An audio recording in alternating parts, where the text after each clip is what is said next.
I now give the floor to His Excellency Demeke Mekonnen Hassan, Deputy Prime Minister and Minister for Foreign Affairs of Ethiopia.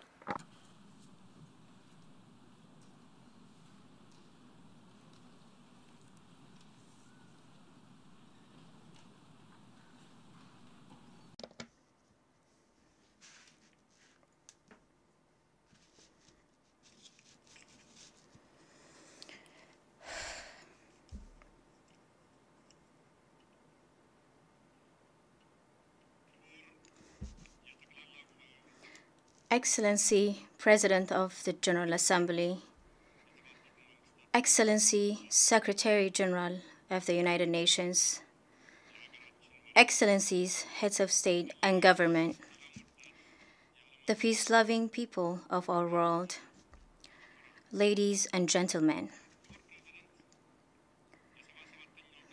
Mr. President, I congratulate you and your country, Hungary, on your election as the President of the General Assembly. I would also like to thank His Excellency Abdullah Shahid for his service and leadership during the 76th General Assembly. I have the greatest honor to speak before this august assembly representing my country, Ethiopia. We are at a historic crossroads in the evolution of our multilateral system. Humanity is facing multiple and complex challenges ranging from climate change, extreme poverty, conflicts, terrorism, and geopolitical tensions. The consequences of these global challenges are of epic proportions and leave adverse socio-political impacts across the world. Nevertheless, international cooperation is not at a level near the gravity of the challenge. Although climate change and the resulting extreme weather conditions occur throughout the globe, the crisis largely affects the minimally resilient and the least responsible for causing the problem. A case in point is our region, the Horn of Africa, which in some part is highly hit by record-level drought while sustaining extreme flooding in other parts. Mr. President, climate disaster and its insufferable impacts are preventable. I therefore make an urgent call to all states gathered here to translate rhetoric into action. We must realize our climate finance commitments to build resilience and mitigate impact. We should act to meet our emission reduction targets. This requires focused coordination, non-politicization, avoidance of securitization, and good faith cooperation among all stakeholders. I must emphasize, Africa is not responsible for the historic emissions that caused the climate crisis. Yet, we are the ones making the most tangible contribution to mitigate the impacts of climate change. In Ethiopia, our afforestation program, the Ethiopian Green Legacy initiative, saw the planting of billions of seedlings and created a strong culture of afforestation. We are also on a path to sustainable energy transformation and green growth. These proactive programs deserve recognition and tangible support.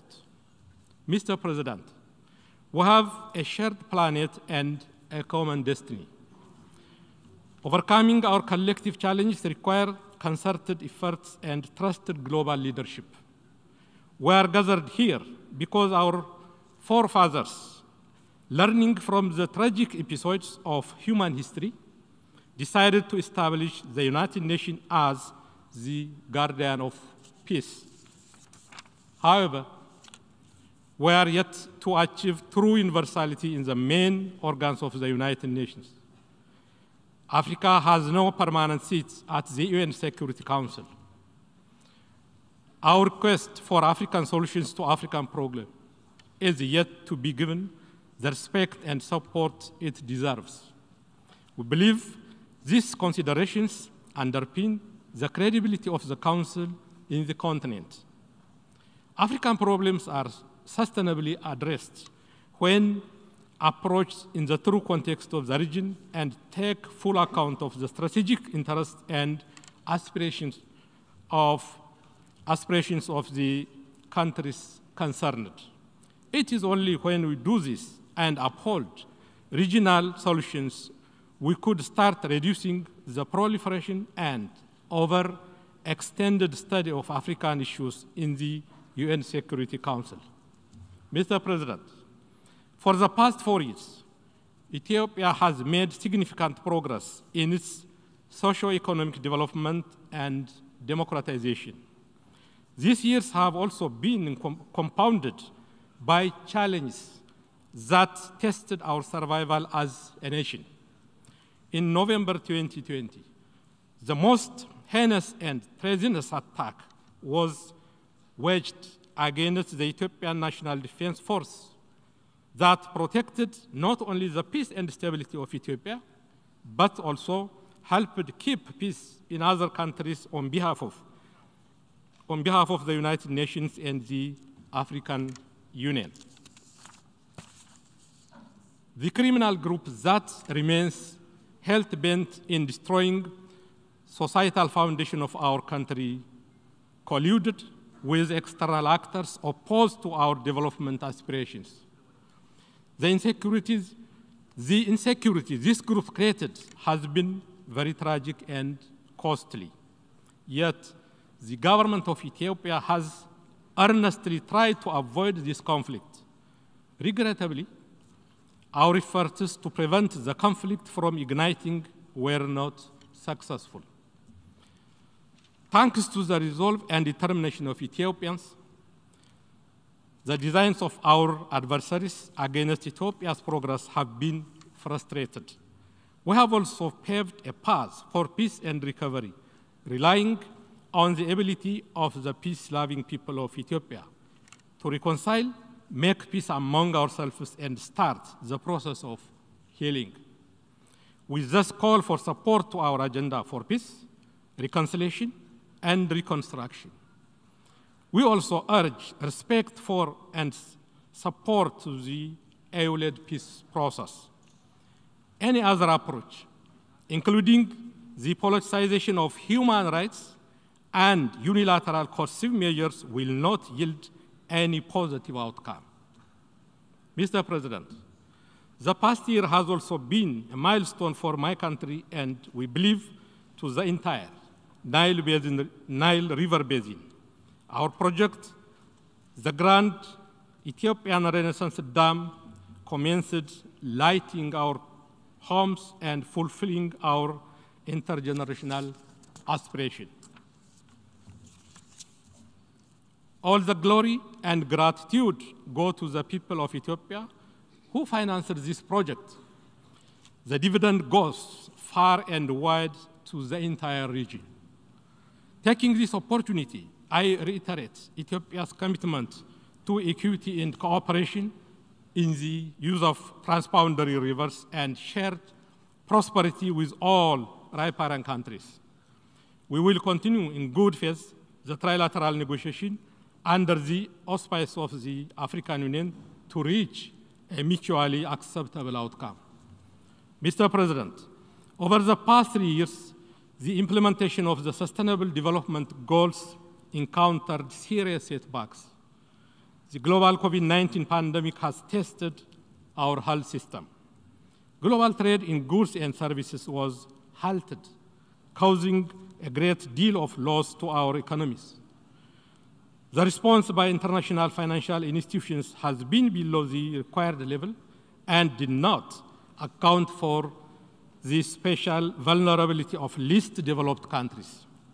As the Secretary General of the United Nations put it, it is necessary to turbocharge the implementation of the SDGs.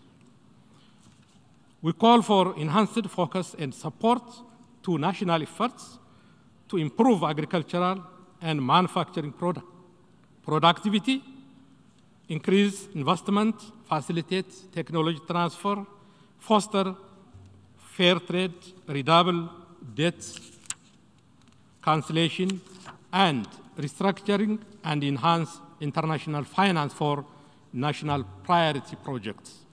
Furthermore, we should enhance the efforts to combat illicit financial flows, unlawful extradition and trade of minerals and corruption. Africa's youthful population and its vast natural resources should be a source of growth and better jobs. Africa can be the showcase for green and sustainable development. It can feed and power itself and the world. This requires reform of the global financial architecture to ensure more equitable, speedy, and collaborative cooperation based on the needs and potential of least developed countries. More importantly, we must actively support governments that work to create a conducive environment for the prosperity of their countries. In addition, Africa's effort to chart its destiny must not be complicated by big power competition. Mr. President, allow me to conclude by re-emphasizing the need to scale up international cooperation. The gravity of the challenge we face today demands us to come together in search of collective solution. We need more, not less, multilateralism. We shall continue to uphold our cardinal principles of independence, impartiality, integrity, non-interference, sovereign equality, and non-selective to maintain a working multilateral system rooted in the Charter of the United Nations. We need to reform our global institutions to reflect current realities. We need to make them more representative and responsive to the demands of the time. Only through genuine solidarity and concerted action could we ensure collective security and prosperity. I thank you all for your attention and wish you, Mr. President, a successful term of office. I thank you. አመሰግናለሁ።